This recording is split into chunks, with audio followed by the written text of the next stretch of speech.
আমি কেন ডিএকশন চুজ করলাম, ডিএকশনে কিভাবে আসলাম।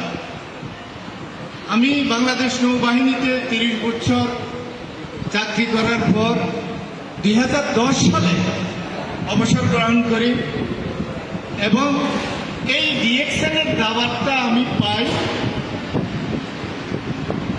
2022 সালে। ঠিক আছে, কতগুলো বছর পার হয়ে গেল আমার অবসর জীবনে, কিন্তু ডিএকশনের দাওয়াত আমি পাইনি। কিভাবে পেলাম? যখন আমার স্ত্রী অসুস্থ হয়েছে, আমি যখন চট্টগ্রাম মেডিকেলে ট্রিটমেন্টের জন্য গিয়েছি, ইসলামিক হাসপাতালে একটা স্টুডেন্ট ডিএকশনের একটা বক্স নিয়ে ঘুরতেছে আমার সামনে। 3টা অক্ষরে লেখা আছে ডিএক্সএন। ছেলেটাকে আমি ডাকলাম, আঙ্কেল এই জিনিসটা কি? বলতেছে যে এটা মালয়েশিয়ান একটা কোম্পানি, গ্যানোডার্মা মাশরুম মিশ্রিত প্রোডাক্ট। মাশরুমের প্রোডাক্ট দিয়ে এই আইটেমগুলো, পণ্যগুলোকে তৈরি করা হয়। এখন গ্যানোডার্মা মাশরুমটা কি তখন তো আমি জানি না। মাশরুম বলছে, মাশরুম আমি চিনি।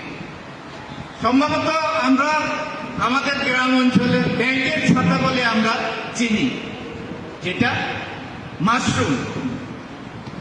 তার কাছ থেকে গল্পটা শুনে আমি তার অ্যাড্রেসটা নিলাম, বললাম দেন অফিসটা কোন জায়গায় আঙ্কেল একটু বলো আমাকে। বললো দেন আগ্রাবাদ মাজার রোড নির্মাণ এসএস নির্মাণ টাওয়ার। আমি আমার স্ত্রীকে ডাক্তার দেখালাম, নিউরোলজিস্ট। ডাক্তার দেখানোর পর আমার মেয়েকে দিয়ে বাসায় পাঠাই দিই। পাঠানোর পর আমি ওই অফিসে শরণাপন্ন হলাম। সেখানে স্টক পয়েন্টের ম্যানেজারের কাছ থেকে কিছু তথ্য নিলাম। তথ্য নেওয়ার পর কিছু লিডারের কি করলাম, ইউনিক লিডারগুলা। তখন এইসব আহসান হায়দারের সাথে আমার পরিচয় নাই, কোন লিডারের সাথে আমার পরিচয় নাই। আমি কিছু প্রোডাক্ট সংগ্রহ করি। তখন করোনার সময়, করোনা পার হয়ে গেছে, কিন্তু বাংলাদেশে কোনো প্রোডাক্ট ছিল না।